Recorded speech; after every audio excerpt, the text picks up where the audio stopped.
Hello and welcome to Masterclass number 19. My name is Morag from the Permaculture Education Institute. If you've not been to one of these sessions before, welcome.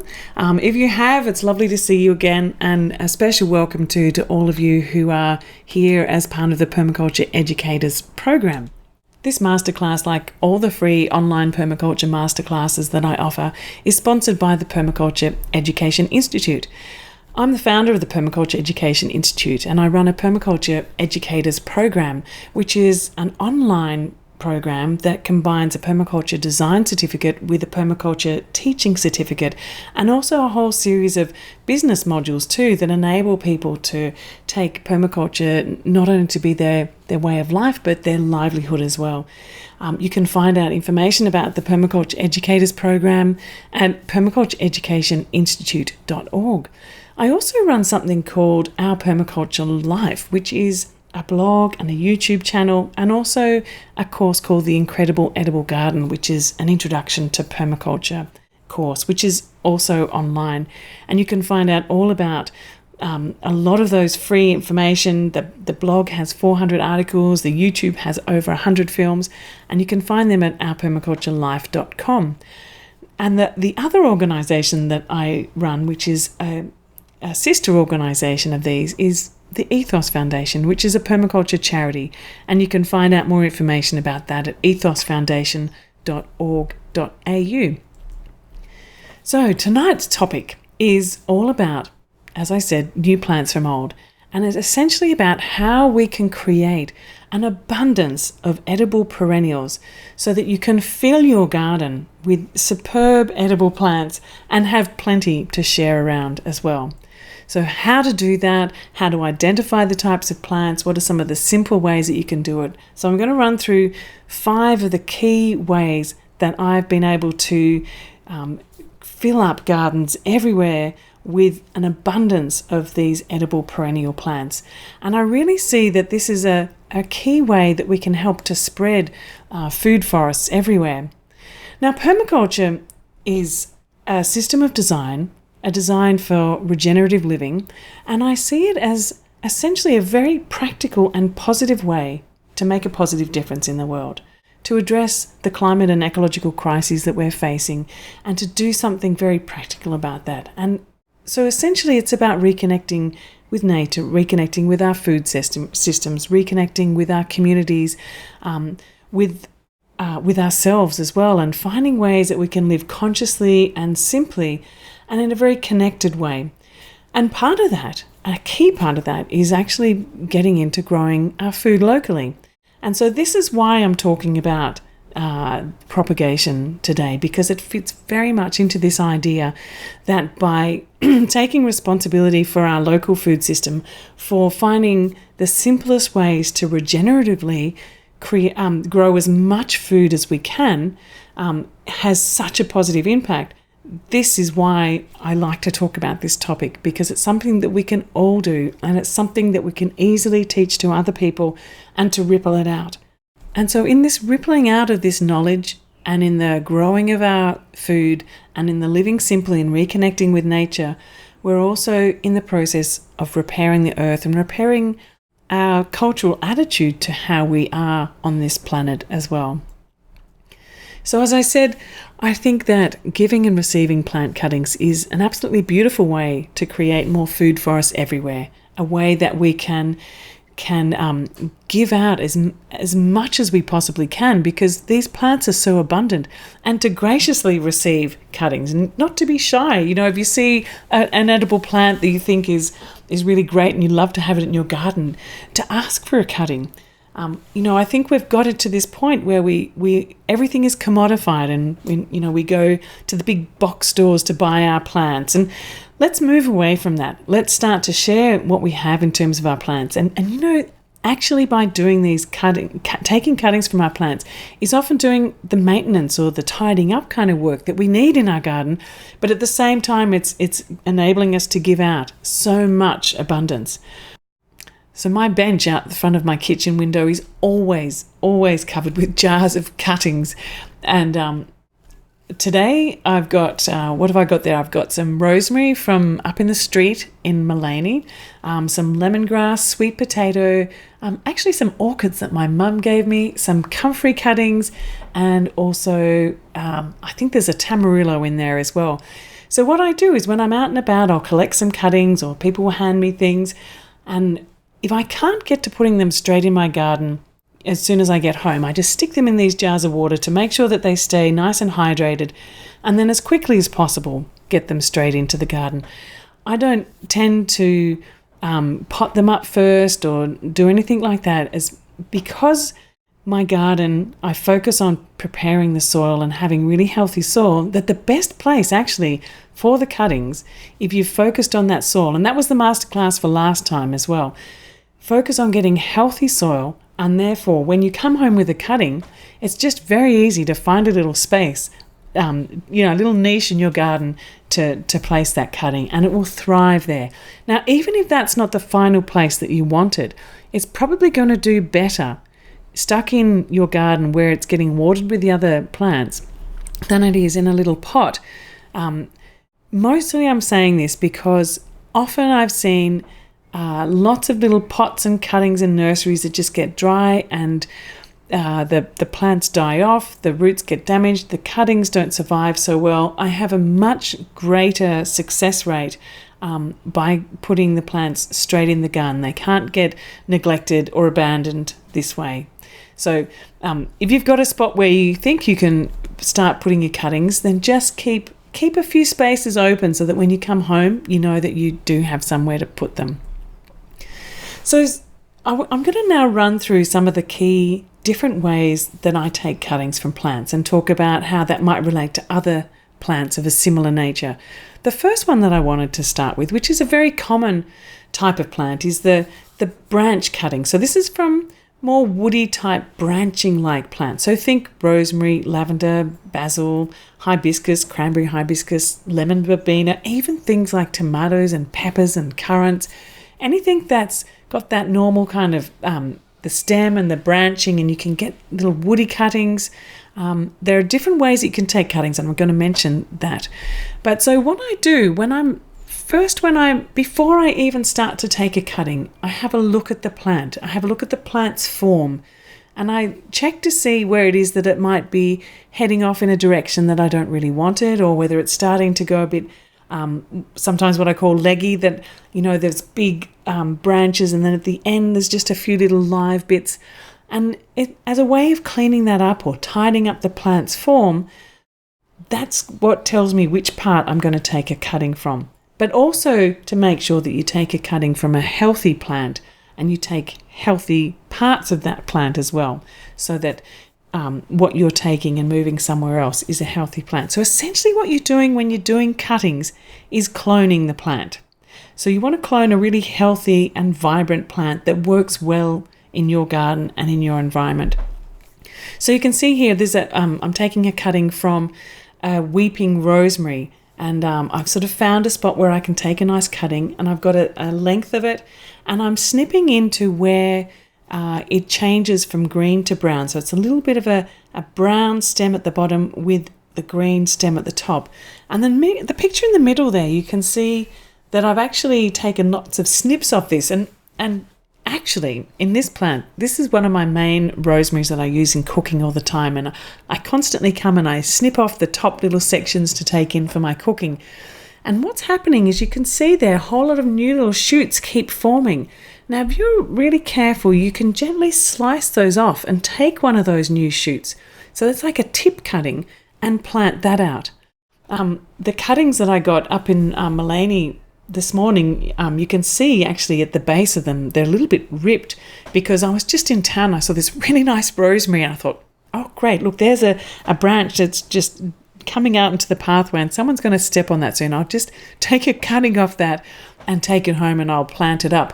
So it wasn't the most beautifully ripped off. I should carry secateurs with me everywhere. I always think to do that, but anyway, I was caught out so I've just taken them. But I will neaten that up before I plant those in the ground, because it's good to have a nice neat cutting that's just below a node. Now, a node is where the leaves are coming out, And so if you snip off just below that and then trim off the leaves so that you've got at least 3 or 4 nodes available that you can plant into the ground. Now, this is one of the things that I really think is amazing about plants, because where there were once leaves, when you stick it in the ground, they will throw out roots. And I find this absolutely phenomenal, how adaptable plants are. So rosemary is a very easy plant to take cuttings off if you do it in this branch cutting way. And the same applies, as I said before, to lavender, basil, and a whole range of other branching type plants. So this is a little bit more of a close-up of a perennial basil plant that's in my garden. Now, where my fingers are there, you can see where it's changing from the brown stem to the newer green stem. Now, this is the section that I really like to take, mostly when I'm doing branch cuttings. So often the bits that are up the top are quite soft and will die back quite readily. The bits that are right down the bottom, the more hardwood cuttings, sometimes, take a bit longer. They will also work, but they take longer to sprout. The easiest spot I've found to take cuttings is of this middle section, which I call which is called the semi-hardwood cuttings. So I would take a snip just below a node, somewhere down in that brown section, and also leave a bit of the green at the top. A key thing about this too is to actually snip off as many leaves as you think you can and leave just a couple on there. Because once you've separated this plant from the ground, it's no longer have access to its roots to bring up all the nutrients and the moisture. So the fewer leaves that you have, the more easily this plant will be able to sort of find the energy to put out new leaves. But if it's stressing out trying to get moisture to it, you'll probably have less success. So I always encourage people to trim off as many leaves as you can, but still leave some for some photosynthesis. Now, this other plant that you can see here on the right-hand side is cassava. Now, cassava is a really interesting plant. It grows in the tropics and the subtropics, and it actually feeds probably about 1/10 of the world's population with, a major source of carbohydrates. It's not common in places like Australia, and obviously not in places that are more temperate climates, but it's a phenomenal food plant. And I find it has so little pest issues, and it just produces such abundance of food that I always include it in my subtropical garden. It's a very easy plant to grow. In winter, you can see it's actually lost all of its leaves, and now that it's coming into the warmer times, it starts to throw out new shoots again. So it's at this time I come through and I actually snip off a section of that stem. So that's a hardwood cutting with a new sprout coming out, and I stick that into the ground. You can even see just at the bottom of this middle stalk that's got the shoots on it, right down at the bottom of the picture there, you can see new little shoots coming out. So you'll find them growing up all over these plants. So you can make from one stalk many stalks. And often what I do, rather than leaving these big sticks coming out of the ground looking fairly odd, I'll snap them off and just lay them down on the side of the garden for, until so that at winter time, when they've died back, I'll knock them back and then I'll leave them on the ground until I see these little shoots coming. So that's a few months. They're just sitting on the ground, but they're alive, but they're dormant. And then when they start to come alive, then I'll go and take them and I'll stick them back in the ground. Now, the key thing about this is for cassava particularly, if you're wanting to get another good crop of roots, you really do need to put them in fresh each time. They will stay there and re-sprout like they're doing here, but you won't get a good crop of roots. It'll be far more fibrous. You can get leaves which you can cook as long as you cook them for 15 to 20 minutes to break down the cyanide in the leaves. It sounds disastrous, but it is a major food in many parts of the world and a very useful green in many parts of the world too, as long as you cook the leaves and also the roots as well. Now, there is another way of taking a cutting from a branching type plant, and I hope you can see it in this picture here, and it's called layering. Now, right over on the right-hand side of the picture, about 2/3 up, you can see a little stem coming out, and I've tucked it underneath this rock and covered over the top part of the branch with some soil, some compost, and then mulched over it. And now it's starting to sprout up. So this branch that was going vertical before is now horizontal and connected to the soil. And what's happening underneath there is that all the way along, it's starting to sprout roots. And each one of these shoots that you can see coming up, I can now snip off and take. So there's like at least 1, 2, 3, 4, 5, 6, 7, maybe 10 plants that I could get out of that one branch. The benefit of doing it this way is that until the plant has its new roots formed, it's still connected to the mother plant. So they're all still being fed, as well as getting their new roots in the ground. They're still also being fed by the main plant with its substantial root systems. And at the same time, all of the good, soil organisms that are feeding the main plant are also starting to feed that because they're co-located. So I find this is a really great way of getting a much larger success rate of doing cuttings. So if it's possible to just gently bend over a branch of your branching plant, this is something that's really worth trying. Now, another type of way that I rapidly and dramatically increase the biomass and the plant stock that I have in my garden is through division. Now, division is used when you have a clumping plant, so different from the branching plant.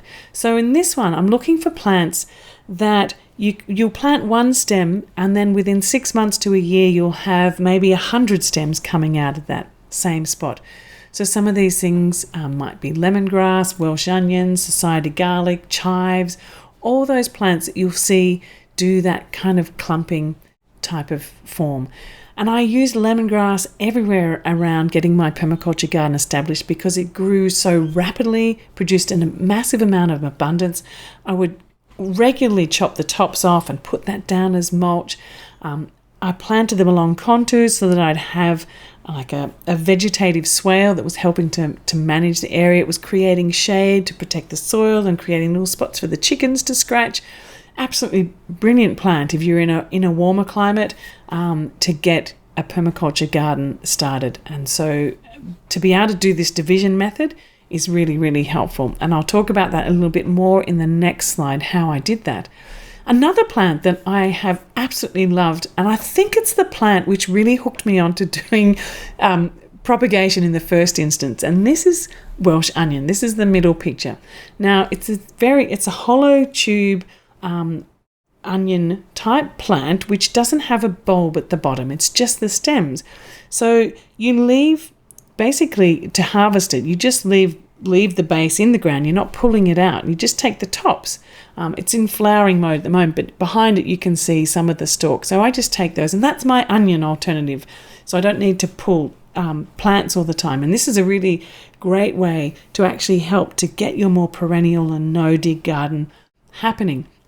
Now, I started this plant in a bucket in a share house in the city when I was about 23, I think.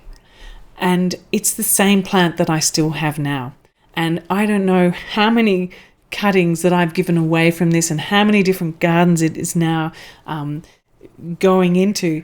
But when I realized the potential from this little plant that I had on my veranda on this share house, it just blew my mind.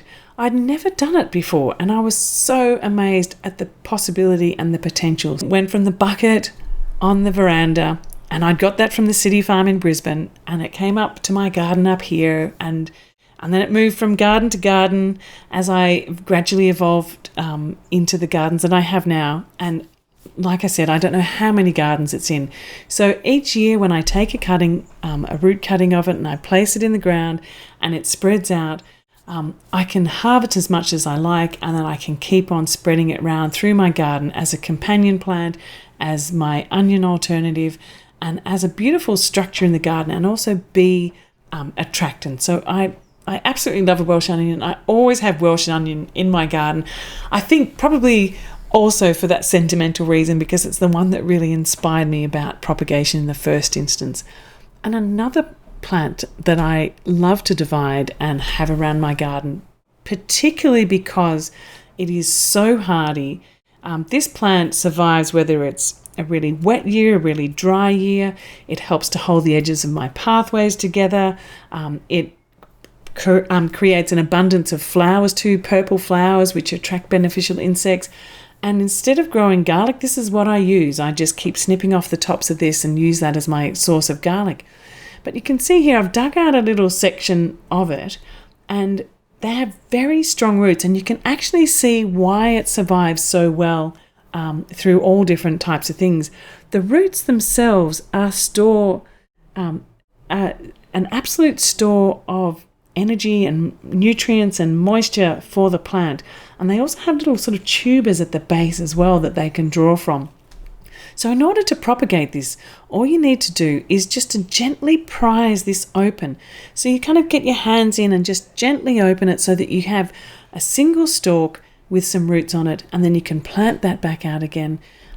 What I often do too is I snip the tops off this. So just above where that brown section of the society garlic is that you can see there, I'll just snip it off there, give it a haircut, and so also quite often give it a bit of a root cut too, because sometimes, it's a bit too much going on down there and they're probably a bit damaged being pulled out of the ground, and they'll re-establish nicely once you replant it.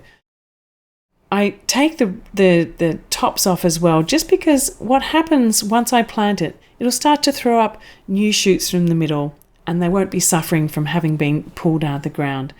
So lemongrass, Welsh onion, society garlic, all really great plants to do the division. And so when I'm going to a lemongrass plant, I'll head off and I'll find a plant where it looks like it needs a bit of tidying up, and I'll just start to gently prise apart sections of it. Now, you can do it two ways. You can dig up the whole plant and then separate it all and then replant it all out. But mostly what I do is I just fossick around the sides and I gently extract a couple of the shoots, as many as I need, and leave the main plant in the ground. And again, it's this idea of trying to do as least disturbance as possible to root systems, to the soil. But in order to actually spread these around more, I can still do it without creating damage and upset to the plant. Too much, anyway.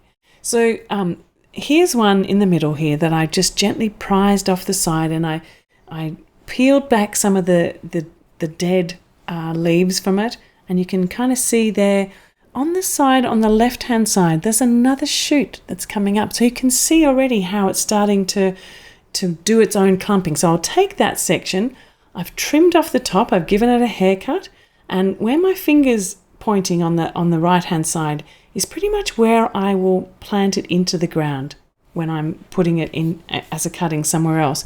And even in that picture on the right-hand side too, if you look closely at the base there, you can see some more shoots starting to come out. So very quickly, I'm going to have a whole new clump of lemongrass from this one little shoot. And, within a year, it's very easy to get another 100 lemongrasses. So you can see the abundance really starts to happen very rapidly. And I do the same thing with aloe vera. Now, aloe vera is a succulent, and I've put it in this kind of section of the division because it is a kind of a type of division. What happens is that underneath the ground, there's these sort of what they call offsets, or often just called pups. So you've got the main plant of the aloe vera, and without disturbing the main aloe vera plant, because once they get established, they're gorgeous plants that are really robust and hardy, and you don't want to be taking them out of the ground and dividing them all up and replanting them. Just leave them if you can. So I'll just even reach in and just gently prise out. You can use a knife if you want, but sometimes you can just gently snap those off without doing any damage to the main plant or to the younger plants. And you can see where I'm holding it there. You can see that the pup has actually got a stem with some little roots attached to it.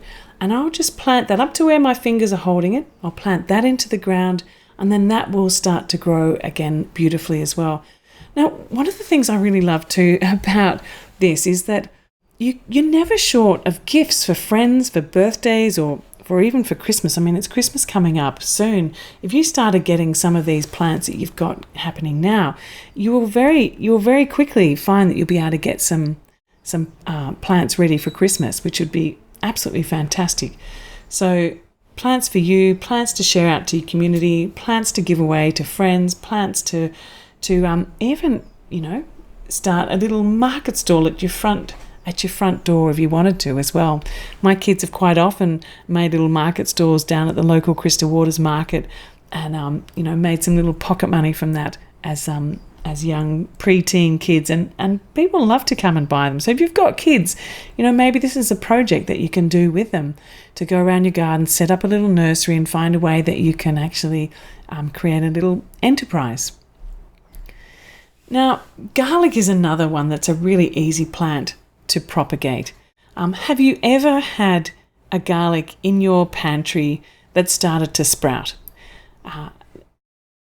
Actually, sometimes they don't start to sprout. They just go soft. Now, if you've got one of those, you know that it's probably been irradiated or treated in some way to stop it from sprouting.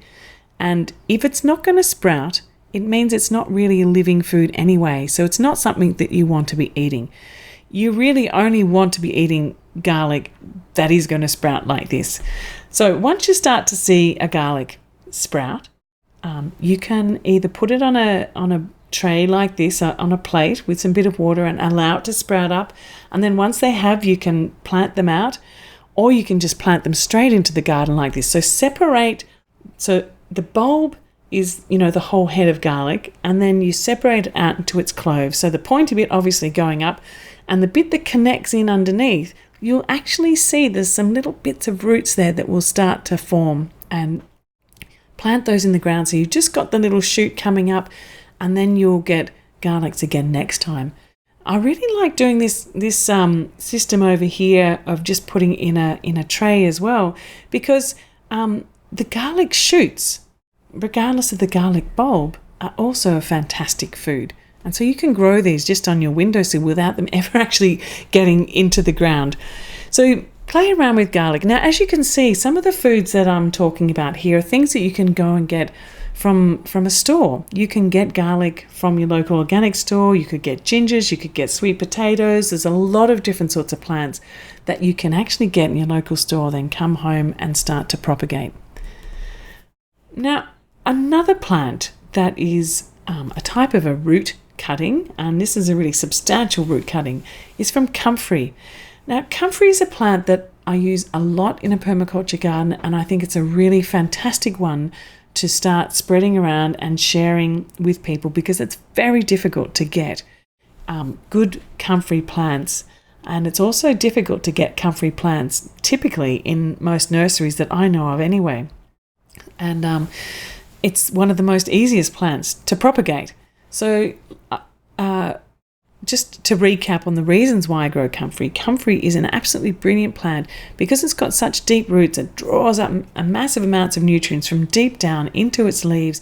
You can then use that in your compost. You can use it as mulch. You can use it. I plant it around fruit trees to do self-mulching. I make liquid fertilizer out of it. It activates compost. It's great for feeding the chickens. You can make medicines out of it. It's all different sorts of benefits from having comfrey in your garden.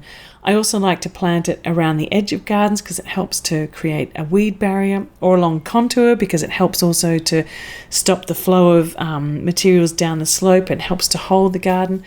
I've got a big patch of it in the middle of my garden because I like to use it all the time as sort of a chop and drop material. But you wouldn't put it in the middle of a little garden because it's just too robust a plant and it grows so rapidly. But the thing is, as soon as this plant starts to get too many leaves, I'm harvesting them and putting them wherever I can. I don't just let it keep growing and growing. Using the abundance in your garden is an absolutely brilliant thing. So, how to propagate this? There's two key ways that I do it. I don't ever get any seeds set here in the subtropics, so that's not an option.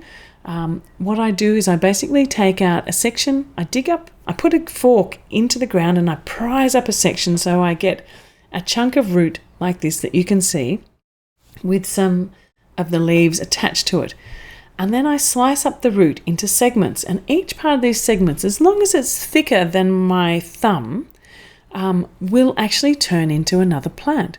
So each one of those chunks that you can see there, if I just plant that into the ground, it will throw up shoots and put down roots, and within a few weeks you'll start to find you'll have a new comfrey plant growing there.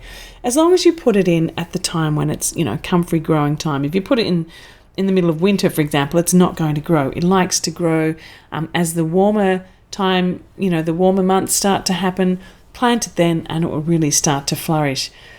Now, the thing is with the top section, as long as you have a little bit of root attached to the stems that you have, it will start to sprout. Now, like all the other things I mentioned before, I'll give this a massive haircut so none of the leaves are still attached.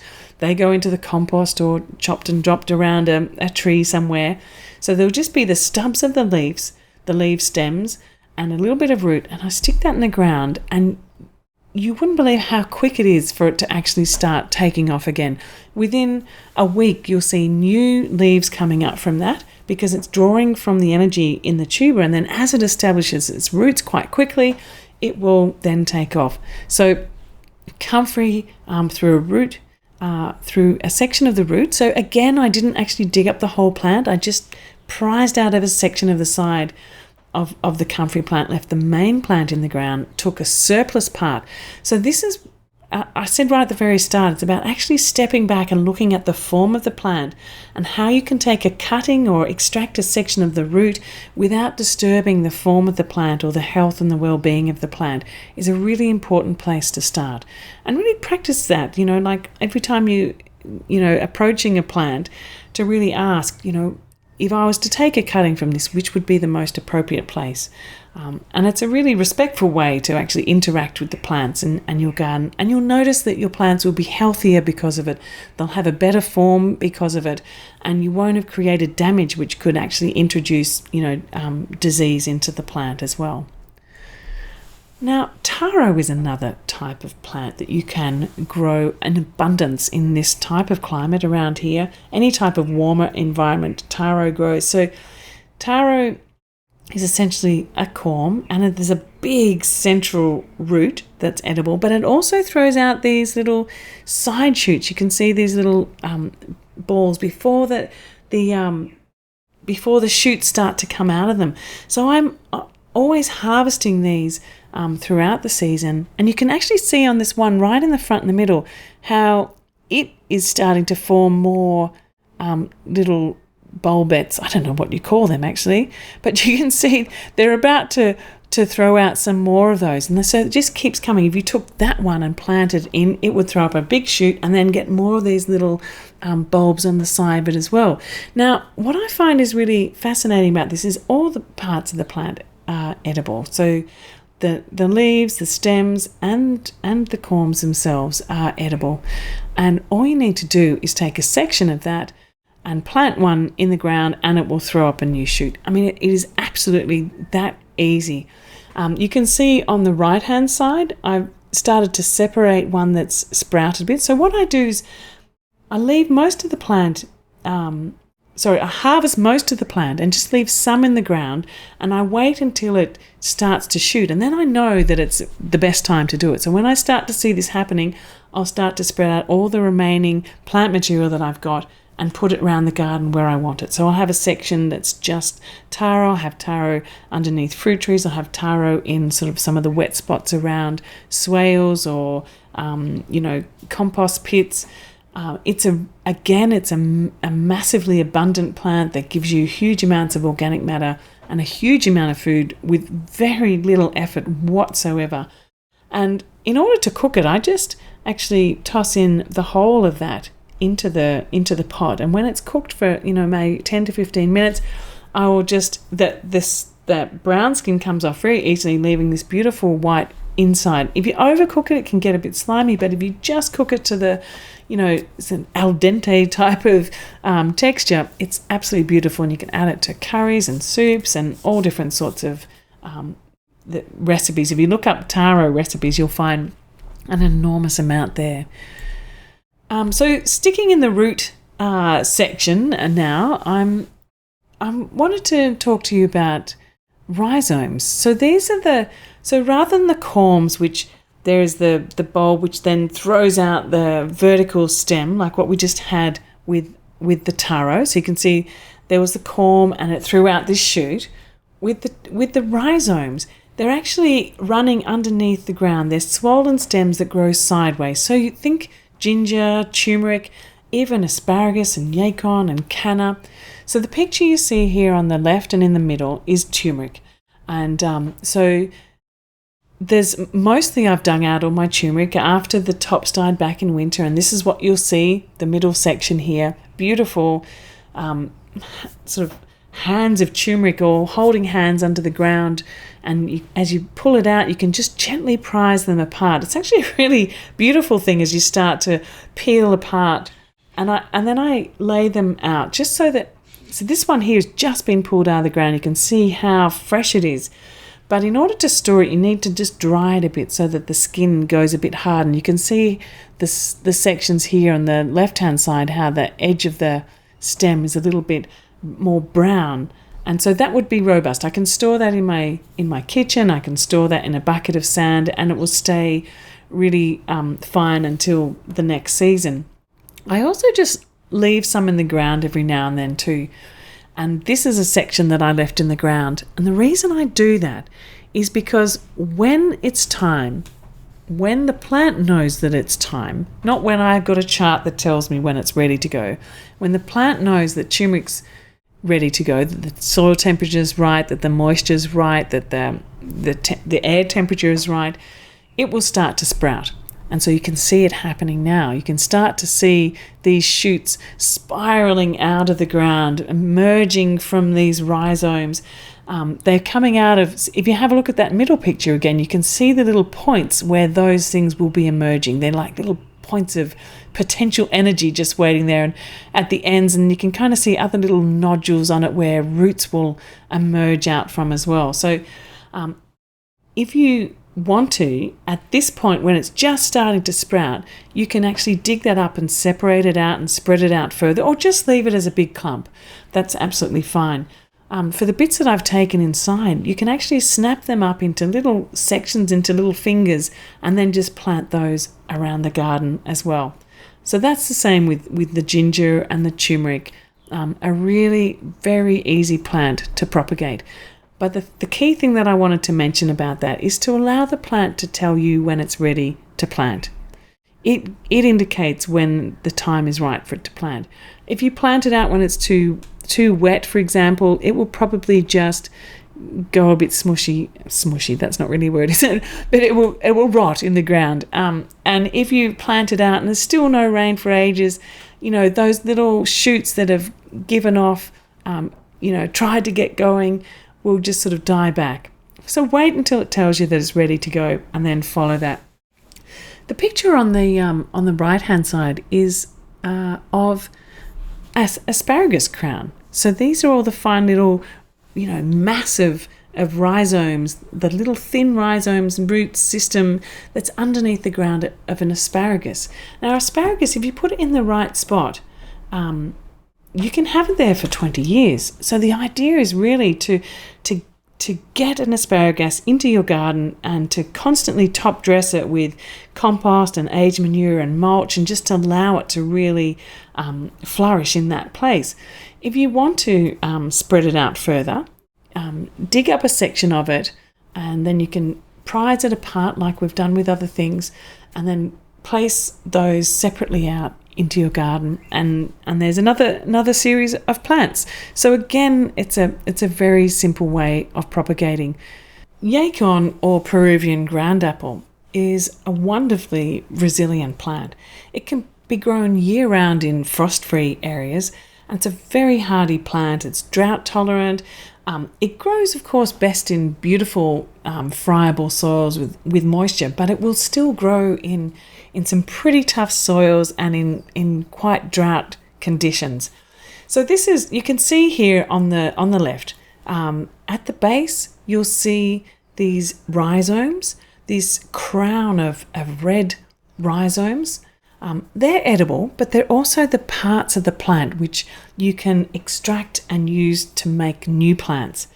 The big tuber here that you can see is edible raw. It's a beautiful, beautiful flavour, quite reminiscent of an apple. So you can actually just peel it and slice it and eat it fresh. You can use it to as a dipper. So if you've got some dips, you just slice these up and use those as a instead of a biscuit, for example. But you can also eat the leaves. It's of the sunflower family, and while the leaves aren't the most sort of, I wouldn't eat them raw so much. I would cook them up as a spinach alternative. Slightly bitter if you have the older ones, but the young ones are just fine, just lovely, particularly the age of the ones here in the middle. Now, so to grow this plant, like I said, all you need to do is to take a section of this red rhizome crown, and as you have a look at it, you can see how there are so many new shoots forming there. Now, if you actually get a knife and gently slice those off and separate them so that each one of those shoots becomes a new plant or a clump of plants, you can then spread those out. I really like to put yacon as a short-lived plant in and around my food forest, or even as part of my vegetable garden in the more perennial section, where it helps to grow up, provide a bit of shade for the more delicate things. You can use the leaves as a bit of a chop and drop material, but what you'll find is that once it starts, when it gets a little sunflower-like flower on it, it looks like a sunflower but it's tiny, you know that the roots are forming. Then after some time you start to see the ground rising up as it gets filled with, kilos of these tubers underneath. It is such a productive plant, and it is really a very easy plant to propagate. So you simply take a section of that, plant it somewhere else, or leave one in the ground from before and wait till it starts to grow up. Like over here on the right-hand side, you can see how there was a section of yacon that was left in the ground. It's starting to sprout. There's lots of new shoots. My task now is, rather than leave it like that, because it'll get too crowded, will be to actually separate it all out. So it's like a little in-ground nursery. It's still attached to some of the main root systems. So like the layering method with the branching plant, which means that it's still all connected to these sources of nutrients, doing it this way too is actually a really sound way of getting good starts happening. It's in the soil, it's connected to a substantial root system. It's now starting to throw up new shoots that it's getting warmer, and now I can just go in and gently prise out little sections like I've done here in the middle and take those and place them where I want to. Now, Canna Edulis is another plant that I absolutely love in permaculture gardens. It can grow in quite a wide range of places throughout Australia. It will grow year-round in frost-free environments. Here, I do get a frost in the wintertime, even though I'm in the subtropics, so it dies back in the wintertime and then it shoots back up again. Now, underground, you can see these swollen edible rhizomes. Now, this is actually the edible part of the plant. So where you can see these big balls of sort of reddish, purplish coloured rhizomes, these I will slice out or just even snap off and take them inside and use them as my potato alternative. Now, this is really interesting because what it means is that actually the main edible part is growing above ground, just on the surface of the soil. So I actually don't even need to do major disturbance of the soil or of the plant in order to harvest the bits that I want to consume to eat. But you can also easily snap off little sections to take to plant elsewhere. So, for example, all these little sections on the side, I could just either get a knife in, or sometimes you can just grab your hand around them and snap them off. Or even the stalk here on the left-hand side of the middle picture, you could just kind of like snap that off gently so that you have a piece of the root with a little bit of a piece of that rhizome with some roots you can see here on the right, I've done this.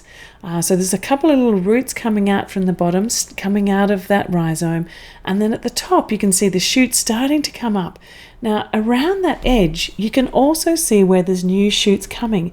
Now, each of these is going to actually become a new edible shoot. If it's gone past that and it's got a big shoot out of it, it starts to become a bit fibrous. So not great for eating, but you can actually use that to go and plant it elsewhere, to give it away to different people. Now, the thing about this, or actually also to use as a chop and drop. I always use this plant as chop and drop material. And I also grab great big handfuls of the leaves to pop them in the chicken pen. And because they're quite nice and softish type of leaves, lots of little insects will come up and start to sort of break it down. And of course, chickens love insects. So you're helping to give them both greens and insect food to supplement their diet. Now, you can see the big leaves there. They're actually quite attractive in the garden. They give the garden structure. They can provide an in-garden windbreak. They can provide in-garden shade as well as being an enormous amount of organic matter. So growing plants from cuttings, from tubers as well, is also a really wonderful way to get more and more plants growing in your garden. Now, some of the tubers that you might be really familiar with, of course, are potatoes and sweet potatoes, and of course the yacon that I mentioned before. But I tend to not grow the yacon. I'll just find the picture here. I don't grow the yacon from the tuber. It doesn't so much sprout from that as it does from these edible rhizomes, the red section. So here though, with potatoes, as soon as you see a potato starting to sprout, it's actually something that you can plant. It's really important though to make sure that you're using really healthy potato stock, and even finding sort of authorized seed stock, so that you're not spreading a potato disease. But you can see here, it's very interesting to see how the old potatoes, as they shrivel, they give energy to the formation of the roots and the leaves and new potatoes. It's absolutely fascinating watching the process and how this all works. Another really fun thing you can do to get sweet potatoes going is to take a top of it and hold it over some water with some sticks, and it'll throw roots down into the water and then shoots out the top. Now, interestingly, you can actually grow this just in your kitchen like this and be eating the leaves from the top. The sweet potato leaves are a fantastic salad green and spinach alternative. But it's also at this point where you can actually take it out into your garden. That's one way of propagating it, but there are also many other ways of propagating sweet potato too. Underground, you can see when one of the roots is forming here, how each one of the main roots forms tubers underground. It's absolutely amazing. What an abundant plant this is. So in order to do this, one of the ways is to actually take a slip. So this picture on the left, you would take a slip of the vine, and I take it about my arm's length. So I measure it on my arm, and then I lay that down horizontally in this soil, cover it over with mulch. There's actually some women in Indonesia and New Guinea where I've seen they have great big mounds of soil, and then they grab an arm's length of the sweet potato slip and just thrust their arm into the ground and leave the slip there, and that's where you get those beautiful big roots, just the tubers hanging off each of the points where the roots are forming. Now, each of the nodes along where these leaves are will actually form roots. Roots will start to come out of there, and little nodules along the stem too will form new root systems, which some turn into tubers and others are the feeder roots. So if you have a sweet potato vine like this, one of the easiest ways of actually propagating is just taking a slip of the vine and planting that out. You can also take just a chunk of the sweet potato, or as I talked about before, you can sprout it first. All in the above is absolutely fine. And if you live in a climate where you don't have frost, you can grow them all year round. If you do get frost, they don't grow so well over the cooler climate, the cooler time. So It's just that warm season. But if you are in a much cooler climate, you probably won't get the tubers forming. They need, at least 6 months to form in a warm climate. However, you are really likely to get a really nice crop of the leaf. And the leaf itself is a fantastic plant to eat. It doesn't have oxalic acid like other spinaches do. And I always take snips of that when I'm out in the garden and use it as in any sort of stir fry or even salads, green juices, soups, eggy bakes, quiches, curries, all sorts of things. It's always one of the features in my meals. Now, talking about plants that have sort of long, either vines or runners, a very common one of this sort is mint, obviously. And so we know this because often we're recommended not to put mint in a vegetable garden because it has these runners and it spreads. So you plant one like this one in the middle here, and very soon you'll see it sends off little shoots. Halfway along the root section there, you can see where a new shoot is coming out, and that will start to grow up and grow another one, and then it'll keep going, and each node has the potential to throw up another shoot, and it keeps just expanding in that way.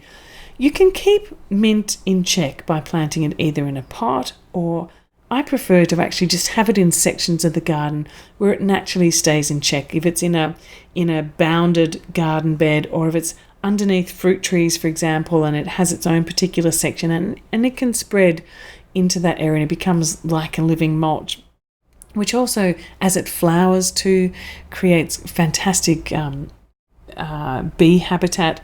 So how to grow a piece of mint? All you need to do is to grab a little section of a runner.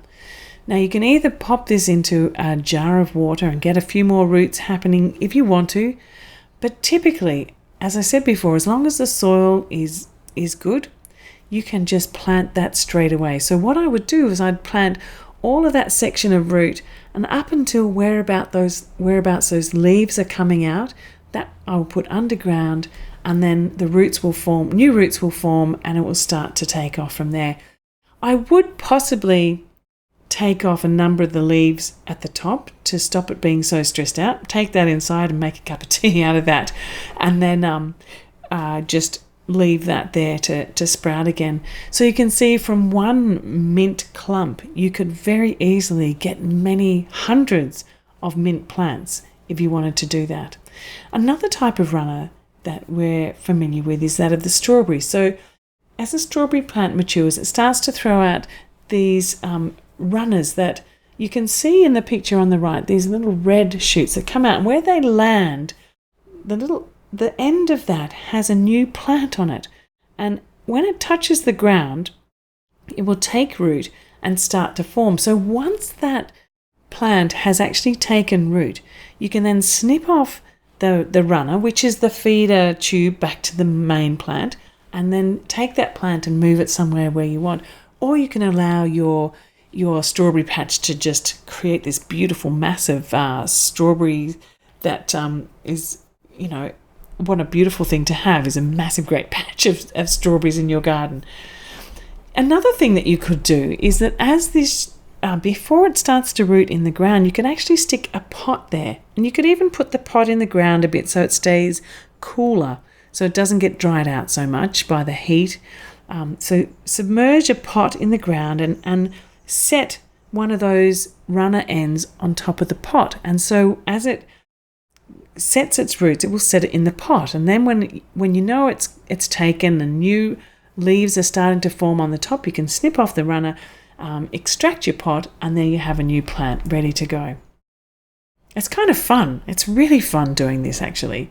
There's so many different ways of doing it, but if you just look at the way that each of the plants is formed, it gives you the indicator of how to make it happen. Now, you can also get lots and lots of plants from doing tree cuttings. So take a cutting from an olive tree, take a cutting from a mulberry, from pomegranates. I have now a whole collection of mulberry plants and olive trees and pomegranates simply from taking snips from the tree. So I look for something that's more like it's not completely hard old wood, but it's not the soft ends either. It's kind of just turned into the hardwood, and I'll take a snip of that, clean up the bottom leaves so that I have 3 or 4 nodes that I can stick into the ground and a couple of leaf shoots up the top. And before you know it, as long as you're putting it in at a time when you know that this plant is starting to really throw the leaves. So you wouldn't be trying to plant this in when you know it's going into its dormant stage. You plant it in at a point where you know it's just starting to come back alive again. Mulberries and pomegranates would be really good to do that now if you're here in Australia.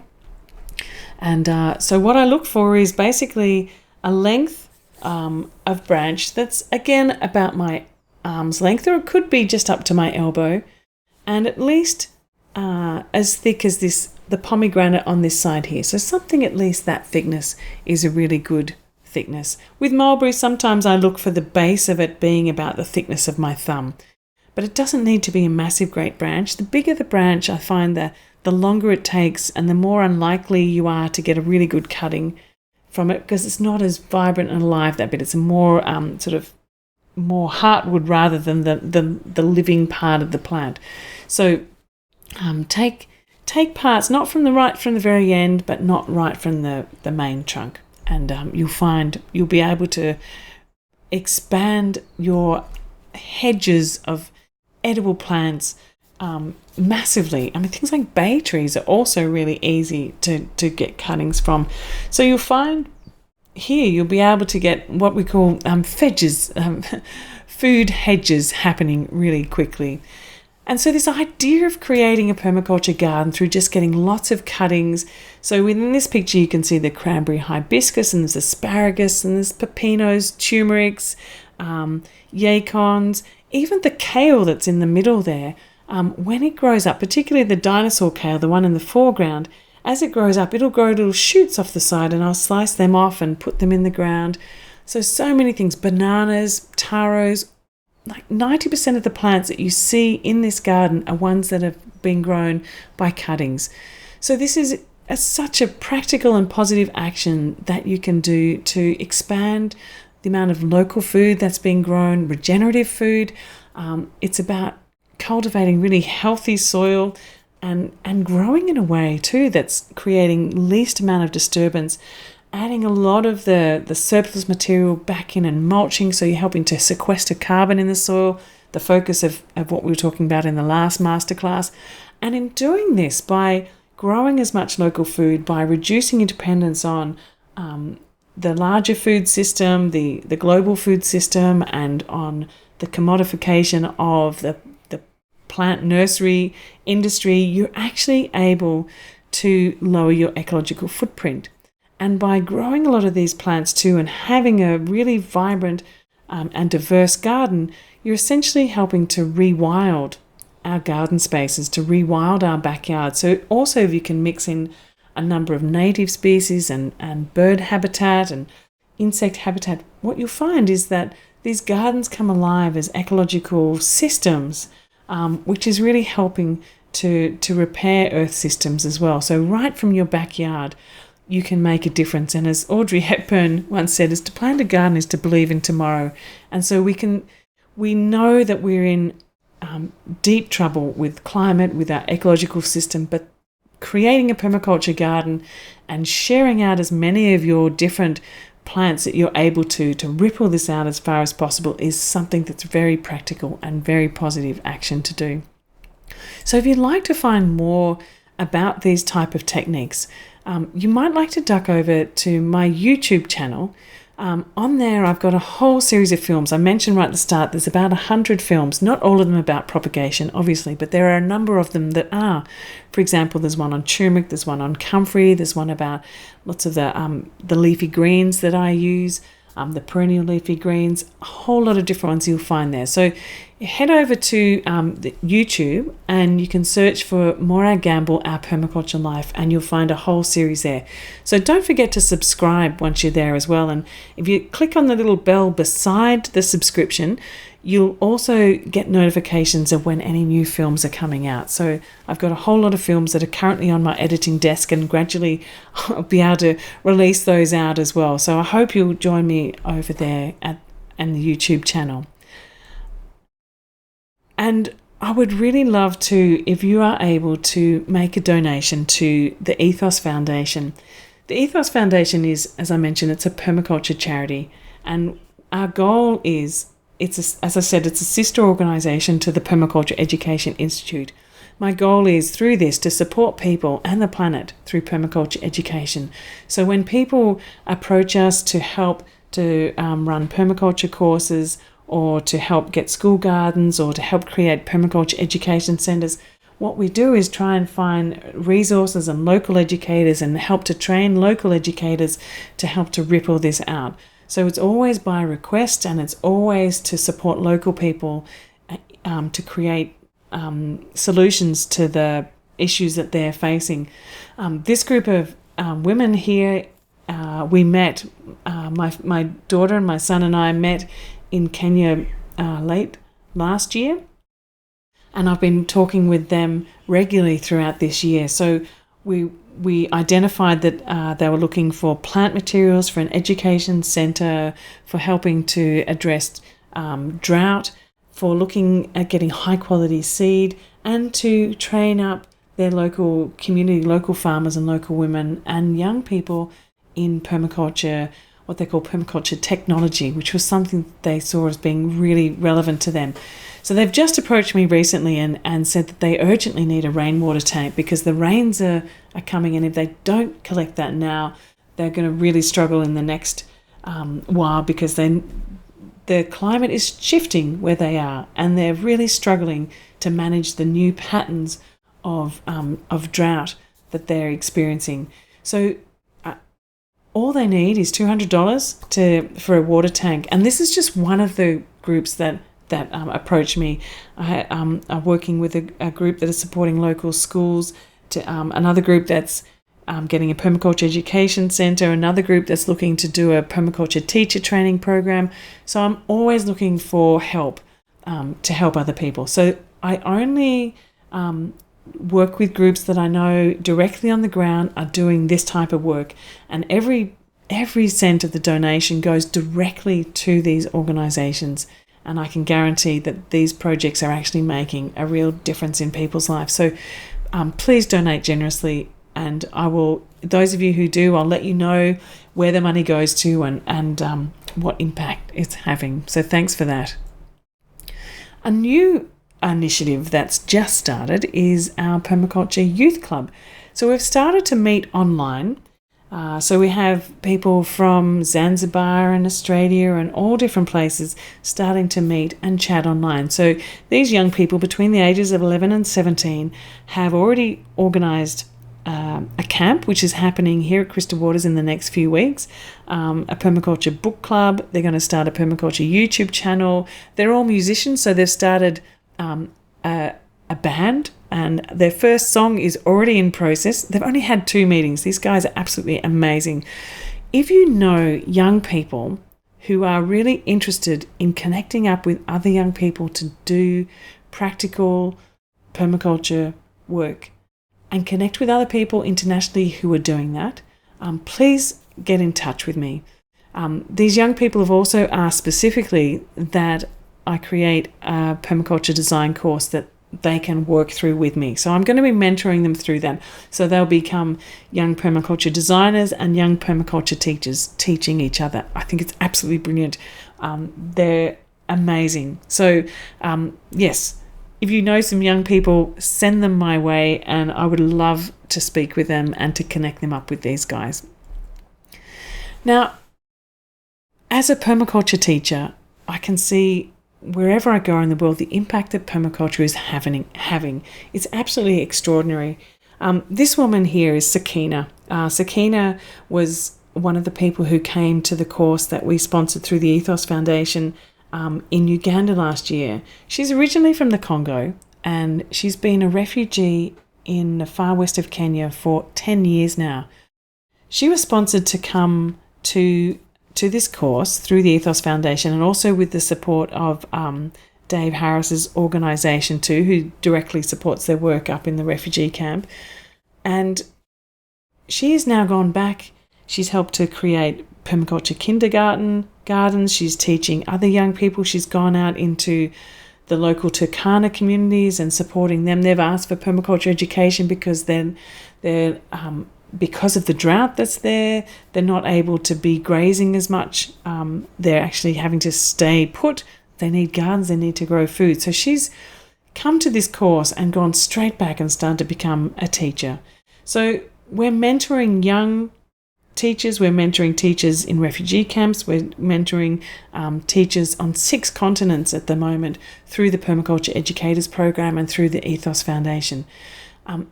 There is space to have permaculture teachers absolutely everywhere. It doesn't matter whether you're in a school, and at home, in a community, whether you're doing it through an organisation or whether you're doing it privately, whether you're doing work internationally or in your local bioregion.